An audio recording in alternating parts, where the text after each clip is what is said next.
Olá, graça e a paz do Senhor Jesus Cristo. Hoje eu estou gravando à noite mesmo, não tenho muita luz aqui, é tudo improvisado. Então a resolução da imagem não vai ficar lá aquelas coisas, mas amém. O que importa é o áudio, a mensagem que você vai receber. Com certeza vai dar para ouvir e entender, aquilo que nós vamos estar trazendo nessa noite. Eu quero dar continuidade ao assunto que nós tratamos anteriormente, as mentiras que o diabo quer que você engula.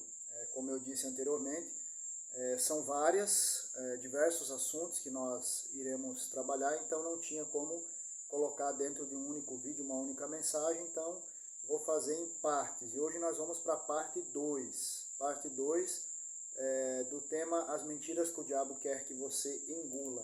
E eu gostaria de ler um texto que está lá em 2 Coríntios capítulo 11, versículo 3. O apóstolo Paulo dizendo o seguinte: Temo que assim como a serpente com a sua astúcia enganou Eva, assim também a mente de vocês seja corrompida e se afaste da simplicidade e pureza devidas a Cristo.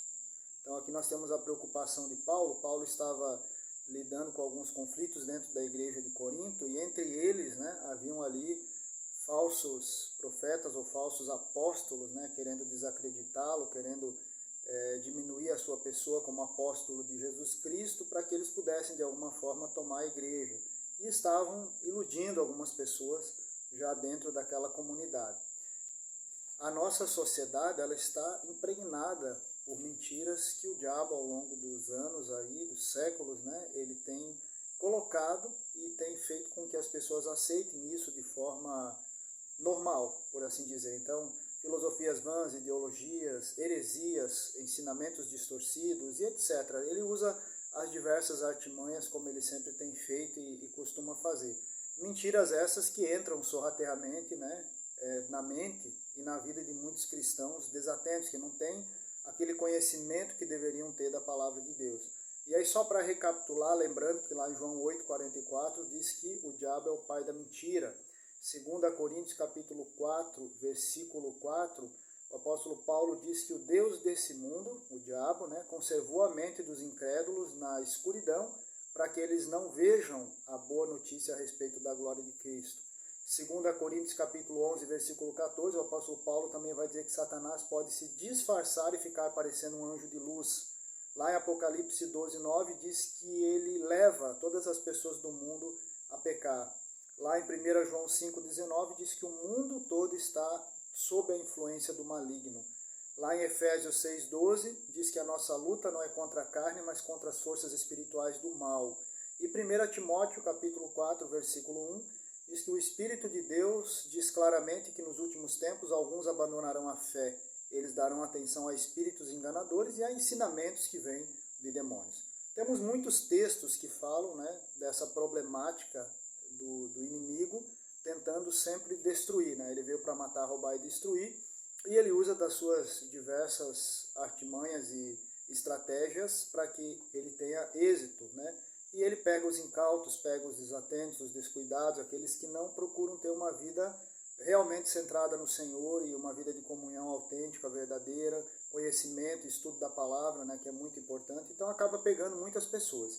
E algumas dessas mentiras elas começam geralmente dentro de uma sociedade que não tem o temor de Deus, e depois, como as pessoas se convertem, saem dessa sociedade e vêm para dentro da igreja, muitas pessoas trazem essa ideia, que vem já lá de fora, e em vez de trabalhar isso, continuam com aquela ideia, e aí acabam difundindo isso dentro da igreja, e aí acaba gerando muitos problemas para a comunidade cristã. Então vamos lá, quais são as outras mentiras que o diabo costuma colocar aí na mente das pessoas, fazer com que sejam aceitas, e que hoje também nós encontramos muito isso dentro da igreja. A terceira mentira, porque eu já falei de duas anteriormente, a terceira então seria: Deus conhece o meu coração.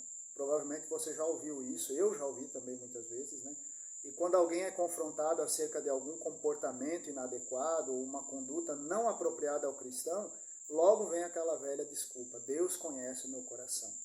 E essa é mais uma desculpa esfarrapada usada por essa geração de crentes mundanos para justificar comportamentos e hábitos que eles trouxeram do mundo e pretendem cultivar, pretendem continuar nessas práticas. É uma forma indireta de dizer, olha, o meu coração é de Jesus, então não importa como eu me apresento do lado de fora, o importante é o que eu tenho no coração. Será mesmo? Será que essa afirmação ela passa por uma confrontação bíblica? Analisando os textos bíblicos e a Escritura Sagrada, é evidente que não. É mais uma mentira que cai diante da verdade, a começar pela própria afirmação, né? Deus conhece o meu coração. Como afirma a própria desculpa, Deus conhece o coração, as pessoas não. As pessoas fazem uma leitura da sua vida, do seu comportamento, da sua conduta. Você é o evangelho que o mundo vê na prática. Embora Jesus ele enfatizou constantemente, né, em seus ensinos a importância da verdadeira espiritualidade no interior de cada um de nós, inclusive lá em João 4, 23, 24, ele fala que Deus procura adoradores que adoram em espírito e em verdade. Ele não descartou ou ignorou a necessidade dessa espiritualidade manifestar-se externamente. A hipocrisia que ele censurou frequentemente nos fariseus e nos líderes religiosos era o fato de que esses viviam uma vida diferente do que eles pregavam. E por enfatizarem apenas o exterior, eles acabavam não cultivando uma vida interior. Mas ele não censurou a importância de uma vida interior se manifestar exteriormente. Foi Jesus quem disse que a boca fala do que o coração está cheio, Lucas 6,45. Lá em Lucas 6,44, foi Jesus também quem disse que a árvore é conhecida pelos seus frutos. Foi Jesus quem disse, assim resplandeça a vossa luz diante dos homens, para que vejam as vossas boas obras e glorifiquem o vosso Pai que está no céu. Mateus 5,16. Tiago disse que a fé sem obras é morta, está lá no capítulo 2, versículo 15 e 17. Ou seja, não adianta eu dizer que eu tenho fé se a minha vida e as minhas ações não demonstram isso. João, o apóstolo, ele faz a mesma afirmação a respeito do amor. Ele diz, o que adianta eu dizer que eu amo meu irmão se eu não coloco esse amor em prática? Está lá em 1 João 3,18. O apóstolo Pedro, ele disse o seguinte, vivam entre os pagãos de maneira exemplar, para que mesmo que eles os acusem de praticar o mal, observem as boas obras que vocês praticam e glorifiquem a Deus no dia da intervenção dele. 1 Pedro 2,12. Então veja que a nossa fé ela tem que ser exteriorizada, ela tem que ser manifesta na prática, naquilo que nós somos também por fora. Não adianta dizer Deus conhece o meu coração, Deus sabe o que eu tenho por dentro. Sim, Deus sabe. Mas as pessoas que estão à nossa volta, elas vão olhar o nosso comportamento, o nosso linguajar, a nossa postura, as nossas vestimentas, tudo o que nós fazemos externamente é o que vai falar do que nós temos internamente. O apóstolo Paulo afirmou, façam tudo sem queixas nem discussões, para que vocês não tenham nenhuma falha ou mancha. Sejam filhos de Deus, vivendo sem nenhuma culpa no meio de pessoas más que não querem saber de Deus. No meio delas, vocês devem brilhar como as estrelas no céu. Filipenses 2, versículo 14 e 15. Então você observa aí, Jesus ou algum dos apóstolos falou que o que importava era unicamente Deus conhecer o coração? Porque a palavra de Deus enfatiza o cuidado com a nossa conduta e o testemunho, se o importante é o coração. Eu poderia simplesmente dizer para as pessoas, não tem nada a ver o que eu faço e o que eu pratico. O meu coração é uma coisa, minhas práticas são outras. Tem como dissociar? Não. Obviamente que não, porque a boca fala do que o coração está cheio. Então essa é mais uma desculpa que as pessoas costumam usar para continuar no pecado, para continuar justificando seus erros, para, na verdade, permanecer do mesmo jeito que veio do mundo. Você é o evangelho que as pessoas vão ler, por isso nós precisamos nos preocupar com o que nós manifestamos externamente por meio da nossa vida, seja palavras, seja ações, reações, roupas, maquiagem, postura, qualquer coisa, né? Como diz o apóstolo Paulo em 1 Coríntios capítulo 10, 31, quer comais, quer bebais ou façais qualquer outra coisa, façam tudo para a glória de Deus. Então nós temos sim que tomar cuidado com a nossa questão externa. Não adianta a gente dizer, não, Deus conhece o meu coração. As pessoas vão ler você, o que você é por fora, né? E isso vai mostrar o que você tem por dentro também. Obviamente que nós sabemos que tem pessoas que aparentam uma coisa que não são, né? Então, mas isso não deve servir como desculpa para a gente fazer a coisa errada e dizer que tem um coração bom, né? Porque quem tem de fato um coração transformado, modificado, um coração que vive a verdade de Deus, tanto é interiormente como é externamente, né? Então, coloque em prática a sua fé e a sua vida com Jesus e pare dessa desculpa de Deus conhece meu coração. Você é o evangelho que as pessoas vão estar lendo no seu dia a dia, na rua, na escola, no trabalho, em casa, onde você estiver, as pessoas não vão olhar para dentro do seu coração, elas não têm um raio-x, elas vão olhar a sua conduta, sua vida, e aí elas vão tirar conclusões se você realmente é uma pessoa de Deus ou se você não é, ok? Então vamos lá, quarta mentira ou desculpa, né? Quarta mentira ou desculpa que o diabo costuma usar também aí na boca de muitas pessoas: venha do jeito que você está, Deus é amor.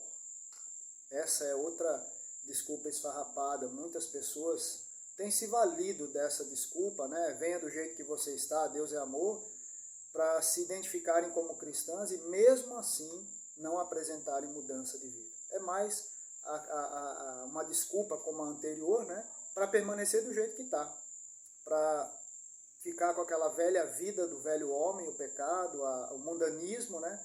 E não está nem aí, né, para a verdadeira vida cristã. Querem vir para Deus, querem vir até o Senhor, mas querem permanecer do mesmo jeito, no pecado, no mundo e na podridão. Aí usam essa palavra, né? Deus é amor. Né? É como se isso fosse uma justificativa para continuar no erro. Deus é amor. Né? Aí você não pode julgar, você tem que amar. Né? Deus é amor. Isso, na verdade, é só uma palavra que as pessoas costumam usar para justificar os seus pecados e os seus erros e fazer com que as outras pessoas, que talvez não tenham conhecimento bíblico, entendimento, se calem diante dos seus erros e dos seus pecados. Né? Todas essas afirmações, elas são verdades bíblicas. Né? Realmente, Deus é amor. Está lá, 1 João 4:8. E, de fato, Deus deseja que o pecador venha a Ele, independente de qual seja a sua condição. Mas Deus quer que o pecador venha em arrependimento e para mudar. Não para que continue vivendo da mesma forma, a mesma vida de pecado, do mesmo jeito que vivia antes. Não, venha em arrependimento. Né? Arrependam-se. Jesus pregava dessa forma. O evangelho que Jesus pregou era o evangelho de arrependimento. Arrependam-se, creiam no evangelho. Os apóstolos pregaram da mesma forma. Eles não disseram, olha, Deus é amor, venha para Deus porque Ele é amor. Arrependam-se, vocês precisam abandonar o pecado, a velha vida e usufruir dessa salvação e desse amor que Deus tem derramado através de Jesus por meio da graça. Sim, Deus é amor, mas Ele quer que você se arrependa dos seus pecados. Porque se você não se arrepender e não mudar de vida, não passar pelo novo nascimento, tanto faz se Deus é amor ou não, você vai para o inferno do mesmo jeito. Então a questão é que você precisa mudar seu coração, sua vida, e tem que vir em arrependimento para que esse amor de Deus seja derramado sobre a sua vida e seja assim a transformação, o novo nascimento aconteça em você. Deus moveu céus e terra, Ele enviou o seu Filho para morrer pelos nossos pecados e nos tirar exatamente do pecado. Então, como é que nós podemos permanecer no pecado? Isso é zombado que Deus realizou em Cristo. Não há compatibilidade com essa ideia com que a Bíblia nos apresenta. E aí eu pergunto, Deus é amor, mas cadê o restante das afirmações bíblicas a respeito de Deus? Porque a Bíblia diz que Deus é amor, sim, mas também diz que Deus é justo. E Ele é tão justo que pregou o seu próprio Filho na cruz para fazer justiça em relação ao nosso pecado. Deus também é santo, e Ele diz, sejam santos porque eu sou santo. Deus também manifesta a sua ira lá do céu contra todo pecado e impiedade, como nos diz Paulo em Romanos capítulo 1, versículo 18. A Bíblia também diz que Ele é fogo consumidor. A Bíblia também diz que horrível coisa é cair nas mãos do Deus vivo. A Bíblia também diz que Deus julgará todos os adúlteros e os imorais. Então, ou seja, eu vou olhar só para um aspecto que define o Senhor, Deus é amor, e o restante dos atributos que são manifestos e que Deus é também e Ele manifesta. Eu vou ignorar tudo simplesmente por uma desculpa, Deus é amor. Isso é só mais uma desculpa para as pessoas continuar pecando e fazendo o que querem. Né? É uma forma de dizer assim, me deixa em paz, eu quero continuar no meu pecado e eu sei que Deus me ama. Então assim é complicado. O mundo tem usado de diversos artifícios para confundir o povo de Deus. E muitas mentiras e desculpas têm ganhado espaço como essa. E onde está o equilíbrio? Quando alguém afirma que nós devemos cumprir a lei, logo é chamado de legalista. Se alguém fala que nós temos que apresentar uma moralidade, uma ética, é moralista. Se fala que nós temos que praticar boas obras, né? Aí vem dizer, não, salvação não é por boas obras. Sim, realmente não é por boas obras, mas nós fomos criados para realizá-las. Então, por sermos salvos em Cristo Jesus, nós temos as condições e a obrigação de praticar boas obras, de cumprirmos com a lei divina, de vivermos moralmente e eticamente diante desse mundo, de apresentarmos um padrão moral, ético, um comportamento, uma vida compatível com a santidade de Deus, porque Deus manifestou, né, a verdadeira ética, a moralidade na sua palavra, e tudo isso reflete o caráter de Deus, a santidade de Deus. Então nós temos que viver de acordo com o padrão de Deus e não com aquilo que nós achamos.